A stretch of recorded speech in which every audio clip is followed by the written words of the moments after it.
Colossal Questions. What would happen if a giant meteor hit Earth? Let's start with the basics. All Earth-crushing comets and asteroids start out as meteoroids. A meteoroid is just a fancy science word for a small object floating around in space. Meteoroids turn into meteors once they enter the Earth's atmosphere and start heading for a fall.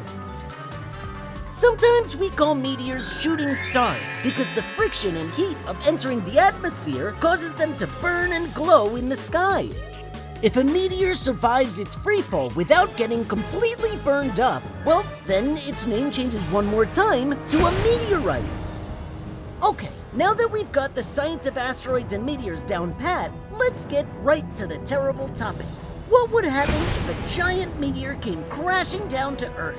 Well, based on other collisions from Earth's past, things wouldn't go too well.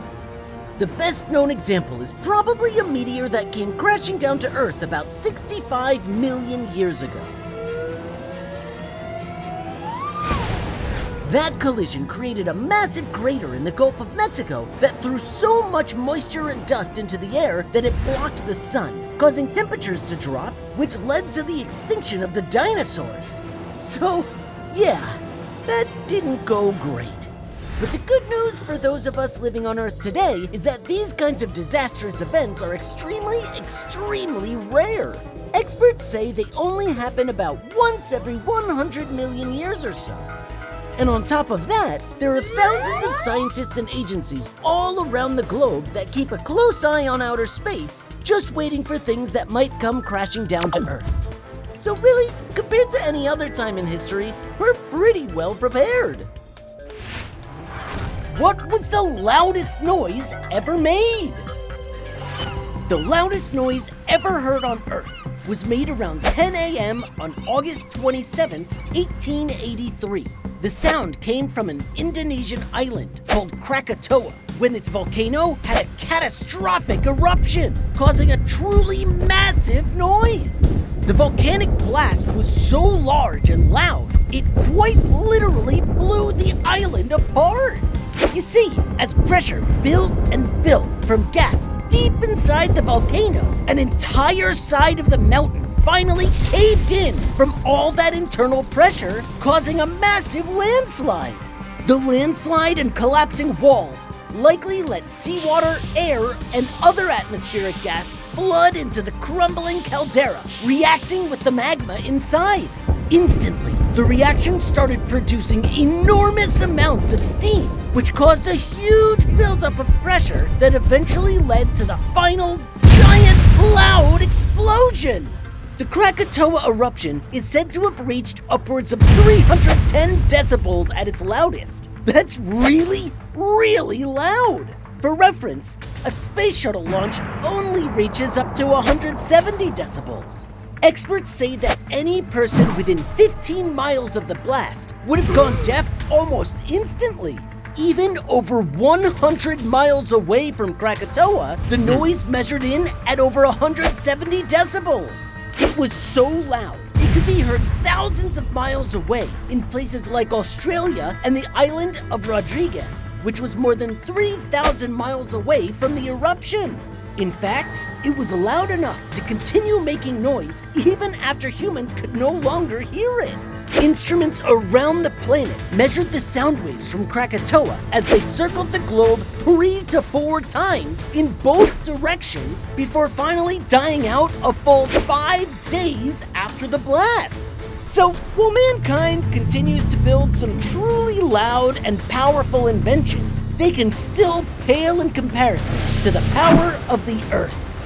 What would happen if a supervolcano erupted on Earth tomorrow?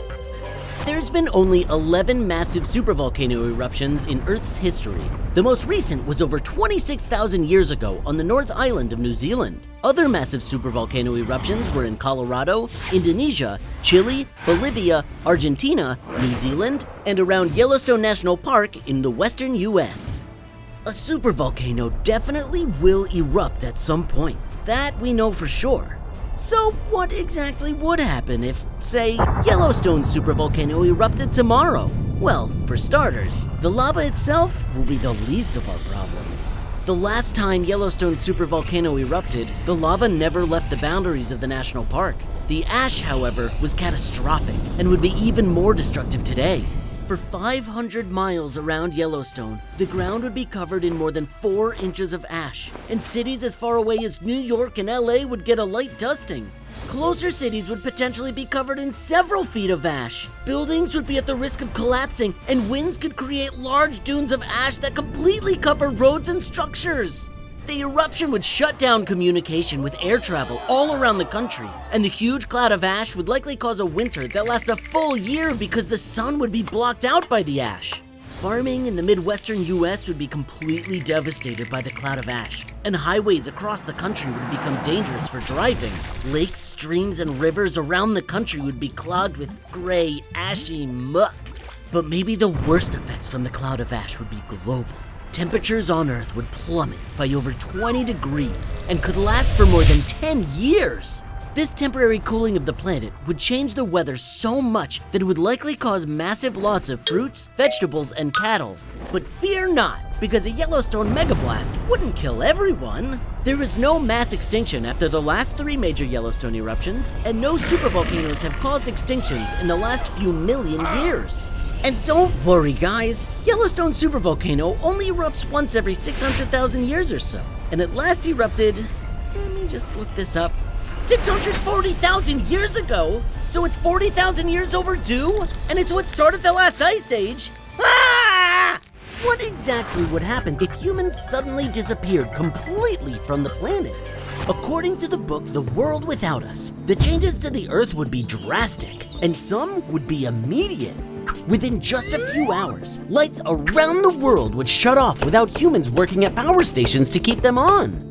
Some forms of power, like hydroelectric, solar, and wind power, would last longer, but eventually they would malfunction and break down too. After 2 or 3 days, the subway system in cities like New York would already be flooded, and sewers would be clogged. A month or so later, the emergency generators that help cool down nuclear reactors would fail, leading to massive nuclear meltdowns all around the world. It would take about a year before thousands of satellites orbiting the planet would come crashing down and burn up in the atmosphere.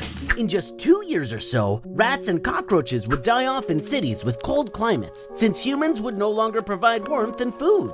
In just 20 or 30 years, desert cities like Las Vegas would be the first to get swallowed up by Mother Nature. Within a couple hundred years, bridges, towers, and tall buildings would begin to corrode and collapse. After about 300 years, large land and sea animals like whales would begin to thrive without human interference, and their population numbers would increase. Within 500 years, the forest would reclaim suburban neighborhoods, and after 1,000 years or so, large cities would be entirely overgrown with vegetation. 10,000 years later, the only evidence of human existence left on Earth would be giant eroded structures made of stone. The pyramids, the Great Wall of China, and Mount Rushmore, to name a few.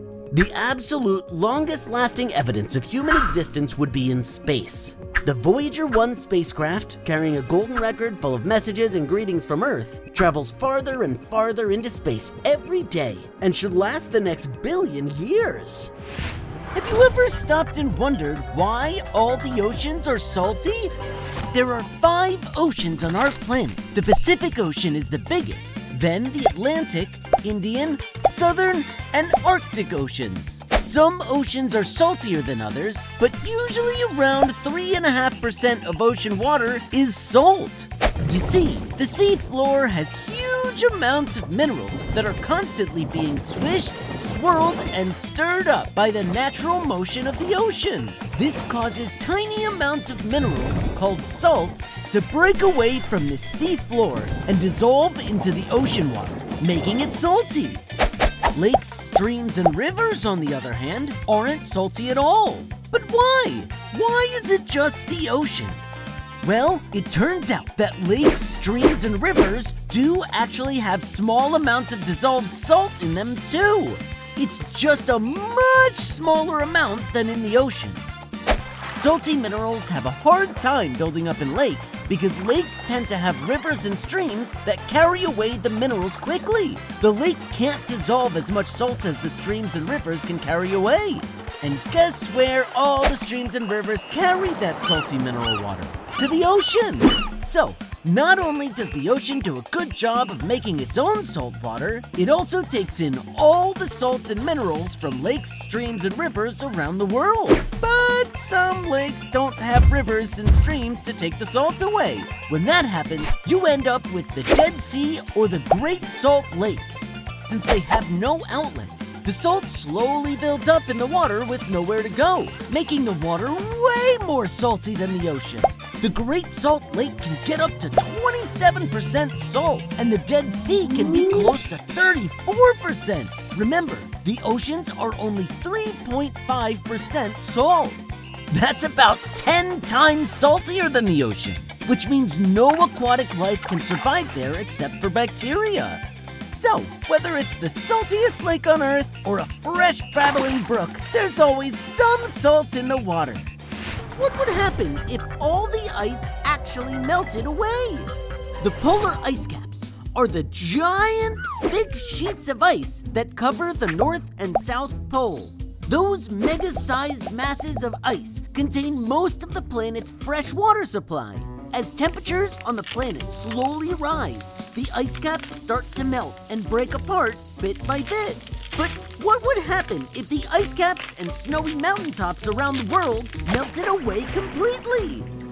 Experts estimate that all the extra water would cause sea levels around the world to rise by about 215 feet.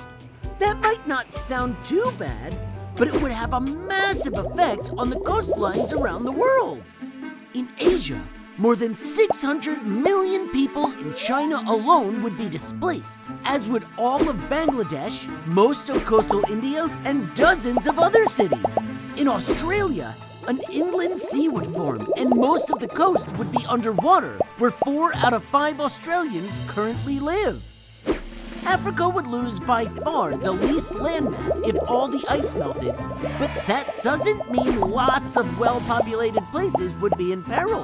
Lagos and Cairo, for instance, would be at the bottom of the sea, and without ice to help cool the planet, rising heat would likely leave most of Africa too hot for humans to survive. Europe would have a particularly tough time in a catastrophe like this. London, Venice, Rome, Amsterdam, Copenhagen, Stockholm, and many other cities would be completely underwater. In the Americas, the Amazon River would become an inlet for the Atlantic Ocean, taking out giant parts of South America. Up north, the United States would look awfully different. All the cities along the Atlantic coast would go under, along with all of Florida and most of California.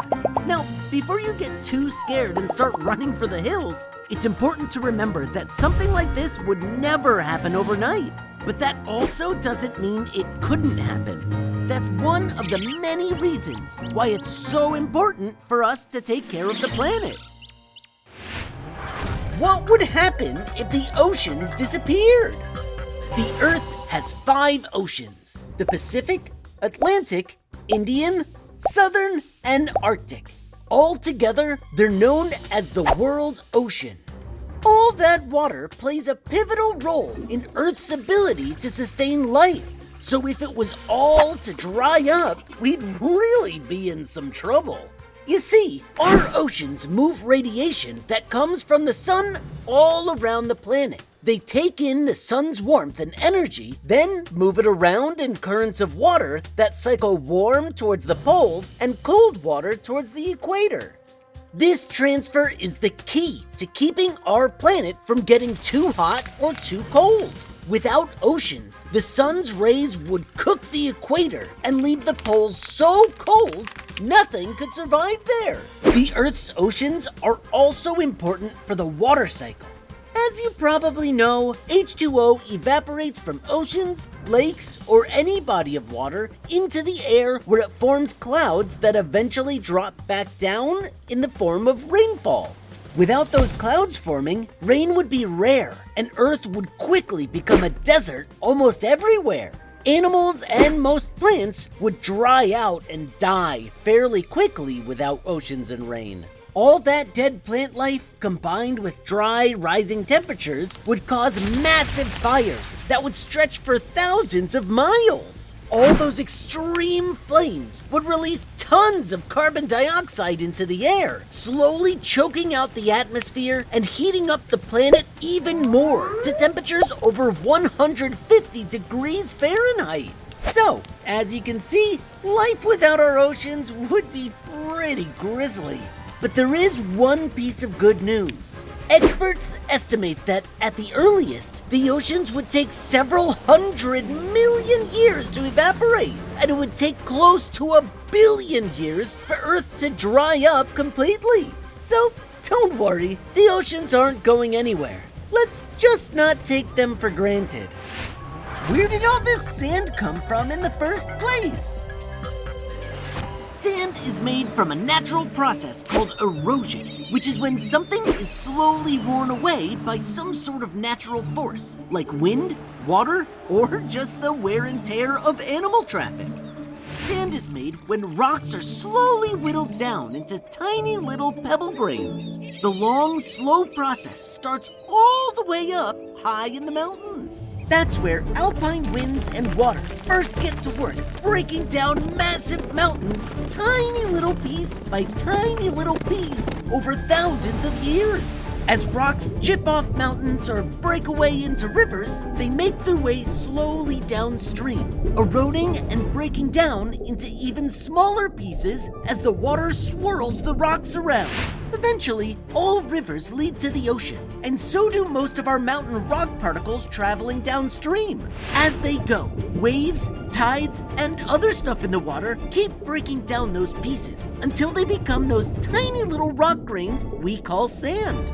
Most of us picture beige sand on a beach, but it actually comes in different colors: tan, pink, white, and even black. The color depends on what kind of rock the sand came from. Tan sand is the most common type, and it's made up of a rock called quartz that's been tinted by a chemical called iron oxide and another mineral called feldspar. Iron oxide is another form of what we call rust, which is why the sand gets that orangey reddish tan tint. Pink sand beaches are a little bit more rare, but you can still find them in beautiful spots around the world, like Bermuda, the Bahamas, Greece, the Philippines, and Indonesia. The pink color comes from tiny single-celled critters called foraminifera that have red shells that tint the sand a pinkish color. These little organisms usually live in coral reefs, which is why pink sand tends to show up in tropical places. White sand beaches are also mostly made up of quartz, but the sand hasn't been tinted by iron oxide or feldspar. Black beaches are probably the rarest type and form near volcanoes. They're formed from eroding lava and basalt rocks that come from volcanic eruptions. Places like Iceland, Hawaii, and Japan are just a few places known for their volcanic black sand beaches. So next time you're at the beach, whether it's a picture-perfect paradise or an overcrowded strip of tan sand, take a minute to appreciate just how long it took for these mighty mountains to be turned into all our beautiful beaches, and even the less beautiful ones too. What happens when robots become so intelligent? Would they take over the world? Let's start with what we know will happen. Robots are going to take over most jobs on Earth. No one knows for sure how long that will take, but according to researchers, almost 50% of our daily work activities could already be done by robots. That translates to about 1.1 billion workers worldwide. In the short term, this will likely only affect jobs with repetitive work, like bookkeeping, operating basic machinery, or factory work. Luckily, jobs that require lots of human ingenuity and creativity are safe, for now. So it's one thing to take our jobs, but are they smart enough to think for themselves? Well, as recently as March 2017, experts have reported that robots have learned how to communicate with each other by creating their own language. Researchers used a technique called reinforcement learning, where they gave robots cooperative tasks instead of competitive ones. The robots created their own language to help them work together to avoid making the same mistake twice. This is pretty cool, but also pretty terrifying. because without a translator to tell us what the robots are saying, they could work together, communicate, or maybe hatch an evil plan without any humans ever knowing what's going on. So robots are getting smarter every day, and it's likely that they'll surpass human intelligence. But does that mean they'll actually take over the world? Well, if you ask world-renowned physicist Stephen Hawking, yes, they could. In 2014, he told the BBC, the development of full artificial intelligence could spell the end of the human race. His belief is that while simple AI like we use today can be helpful for mankind, over time, robots would get smarter and smarter, redesigning themselves at an ever-increasing rate until they become so advanced humans can't understand them at all. So in other words, be nice to your Roomba, because it just might save your life one day. What would happen to life on Earth if the sun suddenly burned out? The sun is a star in the center of our solar system that all the planets orbit around. It's because of the sun that life on Earth exists in the first place. Experts have determined that the Earth's distance from the sun is just the right distance for humans to survive. If Earth was a little closer, we'd all be burnt to a crisp. But if it was a wee bit further away, we would all freeze to death. Or, in other words, almost all living things on Earth rely on the sun for survival. So that leaves us with a pretty big burning question to answer. What would happen if the sun suddenly burned out? Well, for starters, it would take over 8 minutes before we'd even notice here on Earth. That's because the sun is so far away that it takes light over 8 minutes to get from the sun to your eyes. But once those last magical minutes passed, it would be absolute, complete darkness. And that goes for the moon, too. You see, moonlight is just sunlight reflecting on the moon. So even if the sun burned out at night, you'd still see the moon suddenly disappear into darkness. We rely on the sun not just for its light, but its warmth, too. So if the sun burned out, things wouldn't just get dark, they'd start getting really, really cold. Within a week, temperatures around the globe would drop to below freezing, kind of like the coldest winter day every single day. Within a year, Earth would drop to over 100 degrees below freezing, which is so cold that no human could survive on the planet's surface. The temperature would keep dropping and dropping and dropping over hundreds and thousands of years until it settled around -400 degrees Fahrenheit. So, next time the sun seems annoying on a sweltering summer day, just remember, it could be a lot worse.